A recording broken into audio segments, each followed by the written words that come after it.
दिनै लरेन्स इस्लारिया आलौ खांदों औ नों 5 बोसोर एमएलए जाबाय नों आंनो थाइसेबो फैसा हराखै नोंनिफ्राय आङो मोनसेबो स्किम मोनाखै सेन्ट ग्रेभेल लामानि 10-12 लाखनि सेन्ट ग्रेभेलनि लामानि स्किमबो आङो मोनाखै बयखौबो खुलुमबाय रायजो राजा नोंथांमोन दिनैनि बे समाव आङो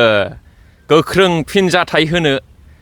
साखाफारा जादों बेनो जाबाय सेथियावनो लरेन्स इस्लारि सार 3 नाम्बार क'क्राझार कन्स्टिटिउएन्सिनि इउपिपिएलनि केन्डिडेटखौ आरो नैथियाव क'क्राझार जिल्ला इउपिपिएलनि नेहाथारि सेक्रेटारि जनक उजिर आदाखौ आरो 3 नाम्बाराव जाहैबाय बिथांमोना सेन्ट्रेल इउपिपिएल आरो क'क्राझार डिस्ट्रिक्ट इउपिपिएल लरेन्स इस्लारि सारमोना आंखौहाय क'क्राझार पुलिस स्टेसनाव मोनसे केस कमप्लेन होदों बिनि बिसयै आङो मोनथामनि बिसयै आङो गोख्रों फिनजाथाय होनो साखाफारा जादों बे समाव दा सेथियावनो जाहैबाय लरेन्स इस्लारि सारा आंखौहाय ओरैबायदि बुंदों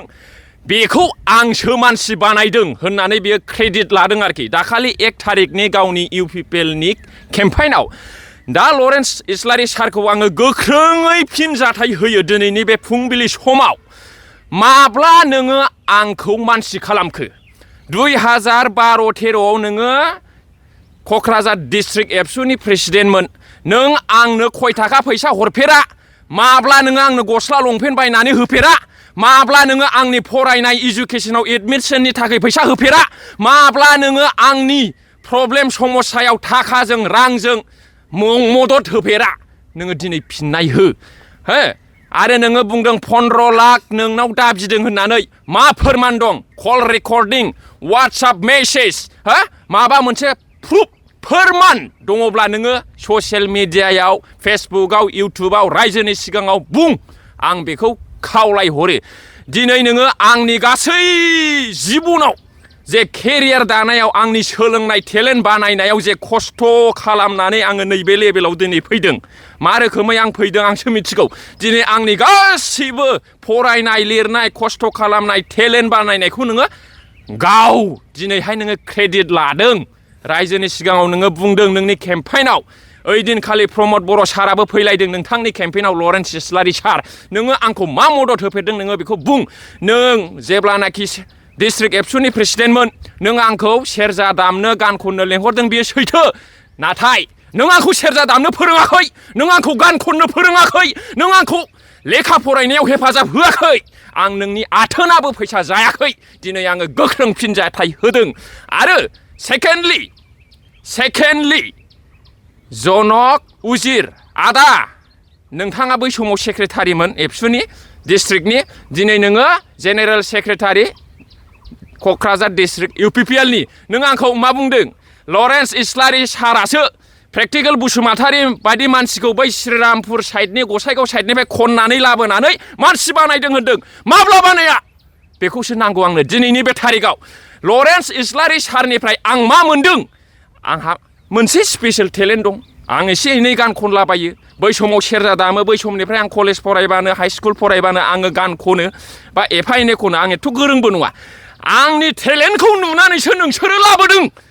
नोंसोरो आंनि टेलेन्टखौ बानायाखै you are not making my talent you show my talent and you brought to use me in your work नोंसोरो आंनि टेलेन्टखौ नुनानैसो आंखौ लाबोदों नोंसोरो आंनि टेलेन्टखौ बानायाखै आंनि टेलेन्ट बानायनायाव नोंथांमोनहा मोनसेबो बिहोमा गैया बेखौ आं दिनै बे फुंबिलि समाव इनफ्लुयेन्स होदों मा होनदों आंखौ बै समाव आसुगुराबो मैला गोजामोन बै समाव 2012-13आव गस्ला गिन्जिबो गैयामोन होनदों न' नेभार आंनि गामियाव थांनानै सोंहै आंनि गामिया गसाइगाव मागथाइगाव आङो 2009निफ्रायनो बिजनेस गेलेनाय मानसि बिजनेस आंहा मोनसे थांखि मथ' दं simple living and high thinking आङो सायाव मा गानो मा जोमो मा बुङो बेजों खोथा गैया नाथाय आङो आंनि इनार पावारखौ दिनैसिमबो मानसिफोरनो देखायजोबाखै आं देखायलांगोन आं मा रोंगौ मा रोङा आं बेखौ मिथिया नाथाय आङो आंनि खामानियाव आङो बेस्थ' थायो अराय सम दिनै गस्ला गिन्जिबो गैयामोन सेन्देलाबो गुना सुथेलायनायसोमोन होननाय बुस्थुआ रावा टटालि फेक बेयो सैथो नङा आदा जनक उजिर नों गावखौनो मोजाङै बिजिर आं बेखौ दिनै बुंगोन नोंथांमोना दिनै आंखौ बिपिएफनि सापर्टार जानाय नुनायखाय बिपिएफनि जानानै आं गोबां बाथ्रा बुंबोबाय बे 2 मासाव दिपेन बर'खौ आं बुंबाय प्रमद बर' सारखौ बुंबाय दिनै आङो शिउलि महिलारि मेडामखौ सापर्ट होनो आङो क'क्राझार 3 नाम्बार क'क्राझार कनस्टिटुवेन्सियाव आं खामानि मावगासिनो दङ मिडियायाव ससियेल मिडियायाव बुंगासिनो दङ मेडाम शिउलि महिलारिनि केम्पाइनाव आङो गान खनदों डायलग होदों स्पिच होदों हा दिनै लरेन्स इस्लारिया आलौ खांदों औ नों 5 बोसोर एमएलए जाबाय नों आंनो थाइसेबो फैसा हराखै नोंनिफ्राय आङो मोनसेबो स्किम मोनाखै सेन्ट ग्रेभेल लामानि 10-12 लाखनि सेन्ट ग्रेभेलनि लामानि स्किमबो आङो मोनाखै नोङो आंनो थाइसेबो फैसा हराखै औ नों बुंदों आंखौ मानसि खालामदों मा फोरमान दं बेनिफ्राय देरसिन फोरमान मा दं नों जेब्ला डिस्ट्रिक्ट एबसुनि प्रेसिडेन्टमोन नोंहा जेबो गैयामोन नोङो सेन्ट्र गंसे बोराय एबसुनि बे बागानसालियाव थानानै नोङो बे सेन्ट्र बोराय रायखौल' सालायोमोन नोंहा थाखा फैसानि जेबो बिदि गोहो गैयामोन औ आं नोंनिफ्राय जेबो मोनाखै दिनै नोङो लरेन्स इस्लारि सार आंखौ मानसि बानायदों बै गामि गोथौनिफ्राय लाबोनानै आंखौ मानसि बानायदों होननाया बे बिराद लाजिथाव बिराद डिसग्रेसफुल एखेबारे बे आंखौ माने गावनि जानानै खारनाय गावनिफ्राय फैसा जानानै खारनाय गिदिर स्किम लानानै माहाजोन जानानै खारनाय बिदि साइज नोङो बुंदों लरेन्स इस्लारि सार you are going to lose in this election एखेबारे नोङो जेननो थांगासिनो दङ एखेबारे नोङो ओरैबायदि गाज्रि रोखोमै जेनसिगोन लरेन्स इस्लारि सार नोङो बेखौ गोसोआव लादो बे क'क्राझार 3 नाम्बार क'क्राझार समस्तियाव मेडाम शिउलि महिलारिया गोबां बिपुल भट लानानै देरहाखाबाय नोङो दोखो जेनसिगोन दिनै नोंसोरो लाजिखोना लाजिदिया आंखौ बेयाव केस होलायनो कमप्लेन होलायनो क'क्राझार पुलिस थानायाव औ DSP खौ फन हरहोबाय थायो असि दारगाखौ फन हरहोबाय थायो आउटपस्ट आंनि साबखाथा मागथाइगाव आंनि गामिनि खाथि आउटपस्टनि साब इन्सपेक्टरखौ फन हरहोबाय थायो सामफ्रामबो मैयाबो हरदों मानो औ आंखौ सिगिनानै आंनि खुगाखौ माथुनो सानदों औ आंखौ गिनानै नोंसिनि UPPL आव आखाइ थिखोनानै जइन जाफिनगोन सानदों नामा इसिबां जाम्बा गिख' मानसि नङा आं थैनायखौ साखिनो नागिरग्रा मानसिसो औ मा कमप्लेन होदों बिसि गिदिर कमप्लेन दा केम्पाइना गाबोनल'सै जेल जानांबाबो आं जेबो साना आं बुंदों जिबनाव 10 बार जेल जागोन देग्लाय नैबे MLA इलेक्शनाव मेडाम शिउलि महिलारिनि केम्पाइनाव फैयै आङो मोनसे जेल जाजेनबाय जिबनाव थैजासिमाव 10था केस जागोन आं 10था दिस इज भेरि स्मल केस जेबो नङा बे केसा ओरैबायदि बै गर्जन मोसाहारि सारखौ साइकेलनि हिनजावखौ साइकेल टायार बायदि होननायाव बिसोर केस होदों आंखौ कमप्लेन होदों थानायाव बे गर्जन मोसाहारि सारा मानो बुंजादों मानो बे प्राइजखौ मोनखो नैबे फिलिंआ दिनै गाबोनावहाय बिराद फिथाइ थायबाय बियो बुंदोंमोन जोंनि केन्डिडेट मेडाम शिउलि महिलारिखौ मेडाम शिउलि महिलारियालायनो सावथाल हारिनि मानसिफोरखौ मुगैयो सावथाल हारिनि जायगायाव थाङोब्ला सावथालफोरनि जायगायाव थाङोब्ला मास्क गाननानै थाङो सावथालफोरखौ मुगैयो होनदोंमोन बियो हा बे बेसेबां लाजिथाव बाथ्रा सानथालिफोरा मा साननांगौ मेडामखौ शिउलि महिलारि मेडामखौ मा सानगोन मुगैमारो नामा गाज्रि मोनमारो नामा बिदि सानगोन बे मोनसे इलेक्शन केम्पेइनाव बुंजाग्रा मोनसे राव जादों नामा बियो हा मा मुगैयो बेलाय माला मुगैफोरा मेडामालाय हा आरो सेकेन्डआव मा बुंबावदों हाग्रामा महिलारि सारखौ जोंनि चिफ सारखौ मा होनदों सारालायनो हिनजाव गदाय दं सारना मा राव बेलाय आङो नामखौ बुंला सोरखौ होनदों बयबो खोनाखाबाय ससियेल मिडियायाव बड'लेण्ड बुब्लि ना मा बे निउस चेनेलाव हगारदों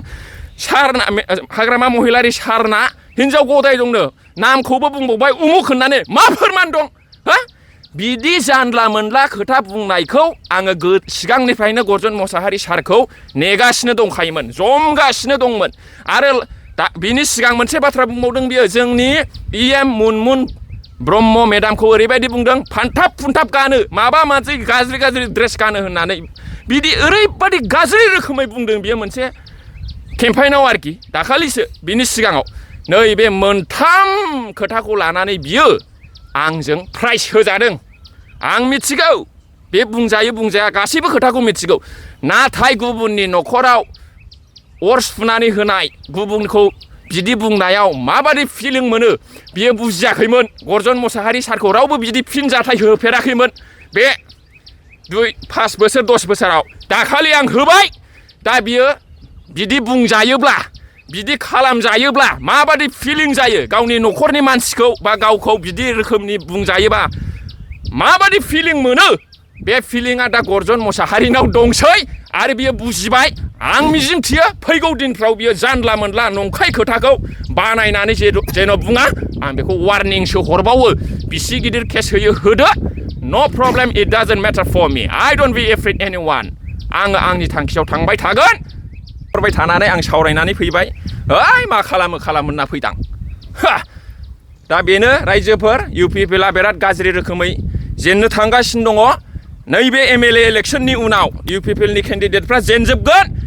UPPला एबार जोलैबो थानाय नंला जोलैनो नागिरब्लाबो मोननाय नंला सामफ्रामबो BPFआव जगदान जाफैखाबाय आरो बे लरेन्स इस्लारि साराबो UPPलाव नैबे MLA इलेक्शनाव जेनब्लानो बै MP इलेक्शननि सिगां BTC इलेक्शननि सिगां BPFआव फैसिगोन जोंनि बड'लेण्ड पिपल्स फ्रन्ट पार्टियाव हाग्रामा महिलारि सारजों लरेन्स इस्लारि साराबो नैबाव MLA इलेक्शनाव दोखो दोखो जेननानै हाबफैसिगोन आंहा फोथायनाय दं मिजिं दं आरो बिनि जेसेबांनाखि आदा अशकमोन सोरबा दङ बिसोरबो फैजोबगोन फैथारगोन जोंना दाङ'रिया बिजित ब्लकनि प्रेसिडेन्टमोन बे UPPलनि देबोरगाव ब्लकनि बेनो फैबाय आरो गासैबो माखासेखौ लाबोजोबबाय बेयाव लरेन्स इस्लारिनि सिमां प्रमद बर'नि सिमां बे क'क्राझार 3 नाम्बार क'क्राझार जोंनि बड'लेण्डनि दाउ बिखायाव सलिनोबो मोना बिसोरनि खोथाया बेयाव सलियोबा बर' हारिया दंस' जागोन 100 बोसोर उनस्लदबावगोन बिटिआर एग्रिमेन्ट खालामनानै बिसोरो NDFनि गासै सिमां आबसुनि गासैबो सिमां बर' रायजोफोरनि सिमां बेफोरखौ फोजोबस्रांनोसैमोन दा 5 बोसोरल' सालायनो मोनदों बेयावनो बिसोरखौ बिदाय होनो हाबाय जथेस्थ' जिबनाव प्रमद बर' सारखौ पावाराव फैहोनो नाङा जै बे पावाराव फैबाय बर' हारिया जोबनायनि लामायाव थांगोन बिसोरो खुगाजों जेसेबांनाखि गोदै बुङा मानो दिनै मा बुंनानै भट बिनो हाखो बिसोरो माबा 125th एमेन्डमेन्ट होननानैसो भट बिदलाबायबाय मालाय सरखार दाफिननोसैनो एबार सरखार दाफिनोब्ला गावसोरो मालाय रन्जन दैमारि सारखौहाय माबा चिफ बानायगोननो BTCनि दासो 5 बोसोरावनो MLA टिकेट होनानै मिनिस्टार बानायनो हागौमोन ना बै थांनाय गावसिनि सरखारावनो MCLA टिकेट होनानै EM बानायनो हागौमोन ना डिपुटि चिफ बानायनो हागौमोन ना दालाय मानि सावजाखो पलिटिक्स কৰিবলৈ আহিছে ইয়াত আমি নাজানো সাবজেক্ট টু কি এইটো ओरैबादि जेबो बुंनानै भट बिनो बिसोरना मोन्थाय गैला आरो खायदा बुद्धिबो गैला मानसिफ्रा बिसोरखौ थगायसुला होननानैसो मिथिगौ BTCनि रायजो राजाफ्रा गुबुन हारिनि सान्थालि राभा नेपालि गार' गासिबो मुस्लिमफ्राबो थगायसुला खामानि गैयै एखेबारे गावल' जाग्रा होनना मिथिगौ लरेन्स इस्लारि सारनि A to Z खामानिखौ आं मिथिजोबगौ क'क्राझाराव बिल्डिं लुगासिनो दङ सोर साबेसेया मिथिगौ बेसेबा गिदिर बिल्डिं लुगासिनो दङ आरो बै क'क्राझारनि टाउन गेजेर साखाथियावनो 2.5 crore ना 2 crore हा बायबाय बेखौ UPPलनि मानसिफ्राबो मिथिया सासे असे फिसिगि लोगो गोरबोजों लोगो सासे लरेन्स इस्लारि सारहा लोगो दं बिनि नामावबो गांलाब गांथाब हा बायनाय दङ बायदों आं आसि थुयै बुंहैनो हायो खोन्थाहैनो हायो केस होयो ना मायो होथों फोरमान होगोन आंबो कर्टआव उल्टापानियाव गय थायखानाय थाग्रा माग्रा 6 बिगा हा बायदों कारिगावआव 2 बिगा ना 1.5 बिगा हा बायदों माय गड आरो बेंगलाव हिनजावनि जायगायाव गांलाब गांथाब हा बायदों इंलिश मिडियाम स्कुलबो लुगोन होननानै सावरायलायदोंमोन लुदोंना लुवाखै आं बेखौ फोरमान गैया नाथाय हाखौ बायदों दिनै UPPला बे मानसिखौ जुदि सापर्ट होनानै देरहाहोयोब्ला जोबबाय सोर साबसिन मोनदों जाय मानसिफ्रा लरेन्स इस्लारि सारखौ 2021 आव खस्थ' खालामनानै देरहाहोदोंमोन बे मानसिखौनो नायाखै बिसोर मानसिफ्रानो आंनो खोन्थाजोबदों गासिबो खोथाखौ नङाला आं सोरनिफ्राय मिथिनो दा ओंखायनो our Madam Shiuli Mohilari is going to win in this 3 number Kokrajhar constituency Lawrence Islary सारा दोखो जेननो थांसिगोन बा जेनबाय बे गैला फैसाखौ दा बाहायसै लरेन्स इस्लारि सार नोङो जा थाखा दङ बेखौ दोनथुमदो ओरैनो फिसा फिसौ केम्पेइन खालामफ्लादो आराम सिरि थादो आरो नङाला कम्बल लेब जोमनानै आराम न'आवनो थाबाय थादो गोजोनथोंसै।